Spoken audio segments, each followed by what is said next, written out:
Hey friends, welcome back and welcome back to my series on books that changed my life.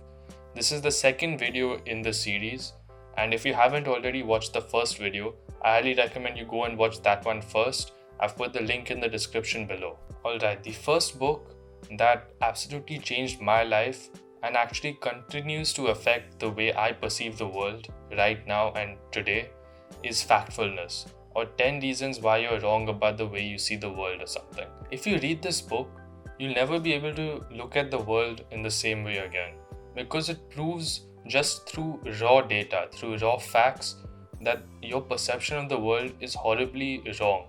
And not only is it wrong, it is misguided, it's misjudged. And there are many other things that you can change about the way you view the world, such as the level of economic development in the world, the potential for growth in different areas of the world. I believe Barack Obama also read this book, and I think he also gave it like some stellar rating or something. Right, the second book that I recommend is actually not a book, but in fact it's a collection of essays, and that is George Orwell's Collected Essays. Yes, you got that right. Most people know George Orwell just for his main works like 1984, Down and Out in Paris and London, Animal Farm. Yet I believe that his essays are some of the best that I've ever read. While I was growing up, I learned many of my things just through going through the English textbook, like the English language textbook. And in that, they would always have those excerpts. I'm sure you know of these as well. And I would just read those excerpts. And one of the excerpts that I had come across once was an excerpt from George Orwell's seminal essay, Politics and the English Language, in which he talks about how the English language is slowly getting degraded, corrupted, people are slowly misusing it.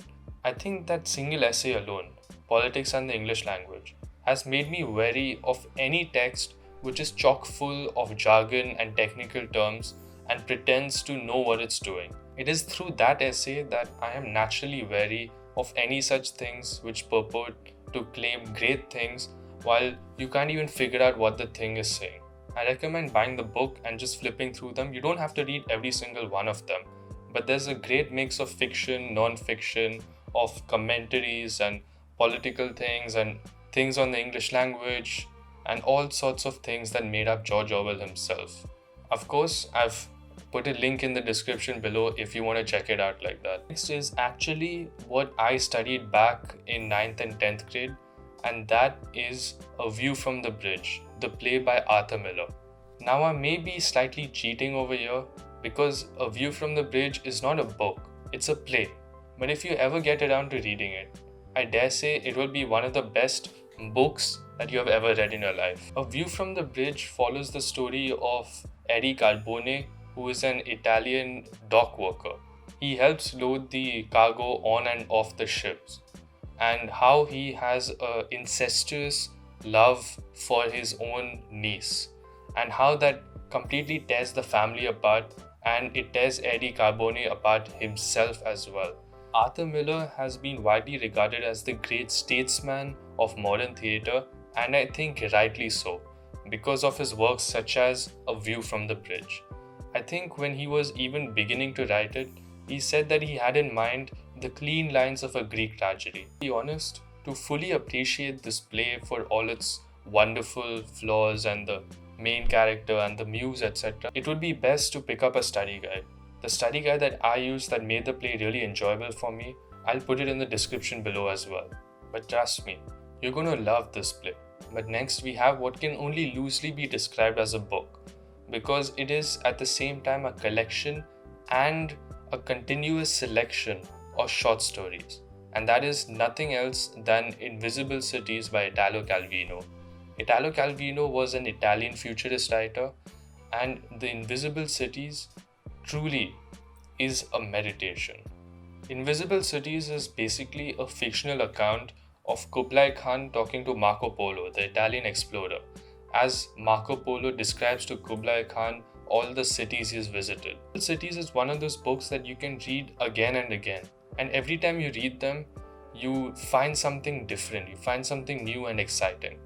It is worth reading Invisible Cities just to know how the genre, the very fabric of a book can be molded and twisted and broken and put apart again. And last but not least, I have Alan Carr's easy way to quit smoking. Now, this may sound like a really strange choice because I have never smoked a cigarette in my life. I have only watched people do it. Actually, in my friend group, in my entire school, there was nobody, and I mean nobody, who ever put a cigarette to their lips. Because we were all underage, plus we never even did such things. For us, smoking was more of like a thing you saw people on the street do, or like in the movies. It was something to be frowned upon. It was taboo. First chanced upon this book, right? I already knew how addictive smoking was and how smokers would continue to smoke despite the severe health consequences, the social consequences, and the general bad smoking can do for you. How they could continue, and how Alan Carr said that he had an easy way for them to quit smoking, which was supposed to be almost impossible to do. He provides a framework for not only quitting smoking, but something that you can apply to anything in life. So I personally applied Alan Carr's easy way to quit Instagram permanently. So that's what I've done. I'm off Instagram, and if you go and search for my name, it just won't show up because I deleted my account. And I am infinitely happier for it. I am healthier, I am happier, etc. Maybe that is not for you, but to just understand how addiction works and how to combat it, which is most important, you have to read Alan Carr. So that's it for this video, guys. Thank you very much for watching. Remember to share this with that fellow bibliophile in your life, the guy who loves reading books. Don't forget to subscribe. And as always, I'll catch you next time.